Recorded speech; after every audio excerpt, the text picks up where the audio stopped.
Hello and welcome to my channel where we discuss the alchemy of pleasure. In this video, I'd like to focus on the dynamics of give and take and why that expression in and of itself is in fact false or misleading. To give and to take suggests A, a complete balance or a balancing sheet, and B, some kind of control that we have over what we are going to get. That is in fact not true when it comes to human relationships. One of the reasons is that in relationships and in lovemaking, we actually give and receive. We give pleasure, we give love, we give support, healing, all kinds of things. And we need to be willing and able to receive in return. A lot of people today have their receiving ability on the very, very minimum or closed off completely. One of the reasons is that sometimes situations that should be the most natural and beautiful, any loving situation, were in the past traumatic or painful, and we would have shut down the ability to open up in those frames of being or mind. And so to receive something that is in fact loving and good for us is triggering a protective layer of our mind and self, like a self-protecting cloak that will prevent us from opening up enough to be able to receive. To receive means to make oneself vulnerable and to absorb something that someone is offering to us. Yes, it means to receive means to be vulnerable.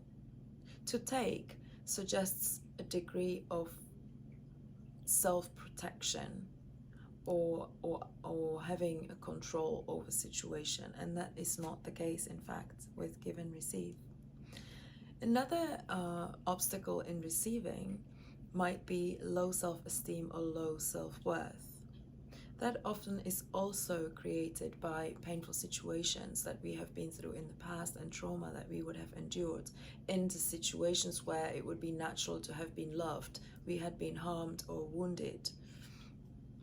That is something to become very aware of in oneself, because it is fairly frequent that someone wants to love us or we want to love someone, and yet the person is not able to admit to themselves or to accept that they could be loved, truly loved and nourished and supported. Their receiving ability is not there or is very, very low, and that will hinder relationships. To receive something actually requires a degree of not only vulnerability but also humility. It means to be in a position where we say yes, thank you. So to give and take suggests a complete balance, a 50-50 exchange. But that's really not quite possible in interpersonal relationships. It's very hard to quantify energy, which is what truly is happening when two people come together and they give and receive.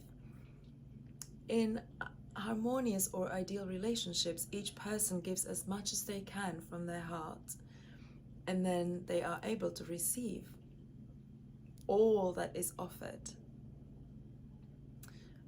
Often we bring dynamic of, let me see how much I can get for as little as possible.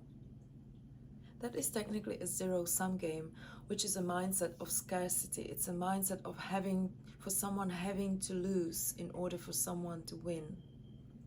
That destroys relationships fairly quickly and easily.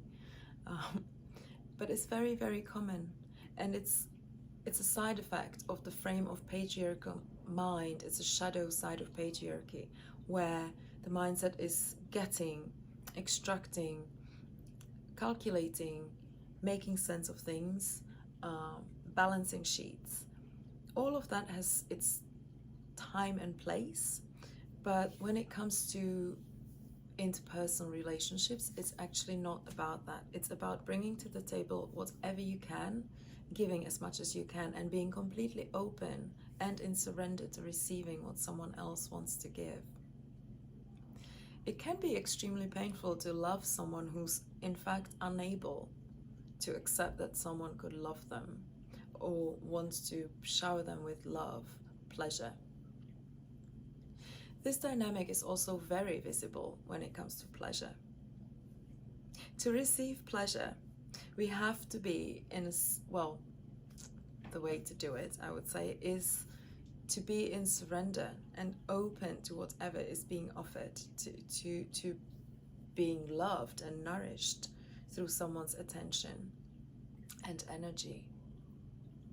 If we can't surrender, if we have a protective armor, then it will be hard to reach pleasure in and of itself, because we can't receive the other person and what is on offer, because we are too scared to make ourselves vulnerable.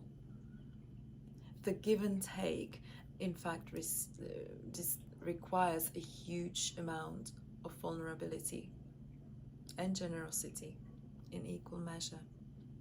And it's also important to understand that someone's time and love and energy might be hard to quantify, and yet might be as worthy as someone's money and structure and safety and security they might be bringing into the relationship.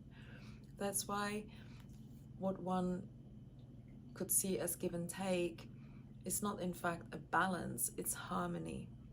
And in harmonious exchange, everything just flows. The give and the receive. And it's also visible in energetics, in tantra, in sexual exchange, in breath. One of the partners breathes in and gives the energy to the other, and the other draws the energy in and then breathes out energy that they give back. It's a complete continuous circle and cycle of exchange.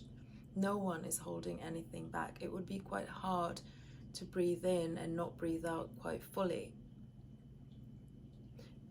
So we give as much as we can and we receive as much as we can. And it's in complete balance and harmony with us and the other person. I wish you lots and lots of pleasure, and that you find the perfect balance in your life, the perfect harmony of give and receive.